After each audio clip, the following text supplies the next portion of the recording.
Quelle est votre impression par rapport à cette émission? Oui, effectivement, on vient de sélectionner les mâles. Depuis ma voix, il faut constater c'était intact ou pas. Mais je vois ce positif. Nous avons remarqué que les mâles sont bien arrivés. Nous pouvons les accepter parce qu'il n'y a pas à reprocher. D'un moment à l'autre, on va les déposer là où il faut les déposer. Et on ne peut pas en parler ici. Et nous avons été curieux aussi, pas seulement les mâles de Kassori orientale, 1 et 2, mais aussi les mâles ont transité, les mâles de Lomami. On a vu Boenegitou, Randajika, Lokote et Wikong. Donc ce sont les mâles qui vont partir encore à temps opportun. Et moi, je n'ai pas beaucoup à dire, je suis entouré des techniciens, des collaborateurs, des PP intérimaires, et les brevets qui sont là, Kassori orientale 1, Kassori orientale 2, et l'IPP intérimaire de Kassori orientale 2 est là. Et moi, ce que je dis, j'ai beaucoup de regrets du fait que les parents ne sont pas encore acquittés de frais de participation. Je demande un rapport et c'est vraiment un peu, ça ne nous honore pas. Il ne faut pas attendre le moment d'examen alors que vous venez au centre pour payer. Non. Et tout est planifié. Bon, je pose l'argent dans les mains des préfets, les inspections de poule et puis au guichet unique de la comptabilité du préfet. Mais nous regrettons que ce n'est pas encore fait. Au moins pour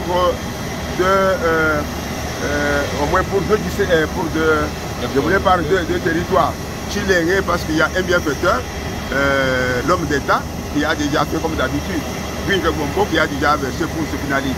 Et à Miabi avec une nouvelle Kazaj. Mais cette fois-ci, il n'y a pas eu un bienfaiteur. Les parents doivent s'acquitter eux-mêmes de ça. Mais nous regrettons que même ici en Moutimaï, ça ne marche pas. Vous aussi, journalistes, vous avez les parents, vous avez vos frères. Allez, activez qu'on paye. Il ne faut pas que le moment de l'examen, on voit les enfants pour dire qu'on va payer au centre. Mais ce n'est pas bien, tout est planifié. Nous ajoutons certains appels, une sensibilisation à côté de ce qu'on fait tous les jours par les IPP. Et les IPPA sont sur le téléphone, mais ça ne semble pas marcher. Mais aujourd'hui, les examens sont déjà là. À moins d'une semaine, 2 semaines, nous sommes au centre. Voilà. Nous venons de réceptionner les mâles de l'ENAPEP ainsi que de la hors-session et de la session ordinaire. Ces mâles sont arrivés au bon moment parce que nous venons de les voir, de les constater ensemble avec nos collaborateurs, les enfants qui avaient des hésitations, les parents qui avaient des hésitations que ces mâles ne sont pas arrivés doivent se mobiliser, surtout que nous comptons les jours à bout des doigts pour qu'ils financent les frais de participation de manière que leurs enfants puissent présenter à ces différentes épreuves. C'est ainsi que nous sommes très joyeux, très contents d'avoir vu ces mâles arriver que nous sommes venus retirer ici à l'aéroport de Dumaï. Merci. Les mâles de l'examen d'État qui concernent les épreuves en hors session sont sécurisées, elles sont intactes. L'inspection vise toujours sur la sécurisation des mâles. C'est une épreuve, ce sont des épreuves nationales et on a mis du paquet pour les sécuriser comme il faut. Après ici, vous allez passer où et comment ça va se passer? Ça va dormir où? Ça va rester où? Très bien. Ce sont les mâles d'examen d'État. Moi, je ne peux pas vous dire là où on va les cacher. Hein? Même les enfants qui peut-être pensent que quelque part ils peuvent avoir accès au questionnaire, c'est difficile. Donc ça c'est un secret pour l'inspection. Merci.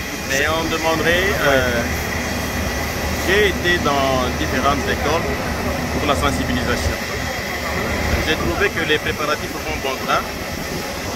Aux questions que j'ai posées aux élèves sur combien de sujets ils ont déjà traités, j'ai trouvé que ça va quand même.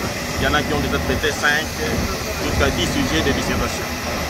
Mais il a été décidé que la date du 21 soit la date butoir pour la perception des frais de participation aux épreuves à nos sessions. Je supposais qu'après demain, en tout cas les retardataires vont s'en prendre à eux-mêmes. Nous avons des activités bien planifiées. Nous répétons qu'il n'y aura pas de perception au centre. Nous avons dit que le jour de l'examen, l'élève quitte chez lui il arrive à l'examen, il entre dans la salle, il ne peut pas être traumatisé sur le plan psychologique. Donc il faudrait que les parents aussi en profitent pour déjà s'acquitter de leur devoir en tant que parents, c'est-à-dire payer les frais relatifs à la participation aux épreuves hors session.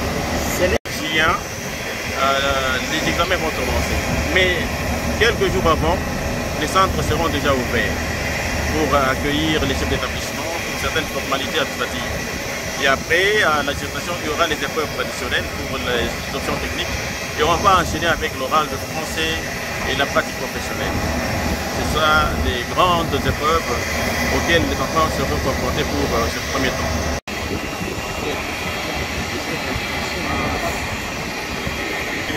Oui, oui. On peut aller, non? Oui, oui.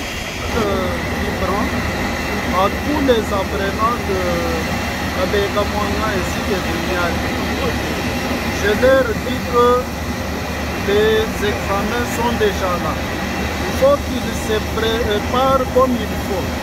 Parce que beaucoup d'élèves attendent que dans les centres on pourrait faire quelque chose pour eux. Non. Ils doivent se préparer comme il faut. Parce que tout ce qu'on a posé comme examen, c'est tout ce qu'on a étudié pendant les 6 ans qui nous sont faits à l'école secondaire.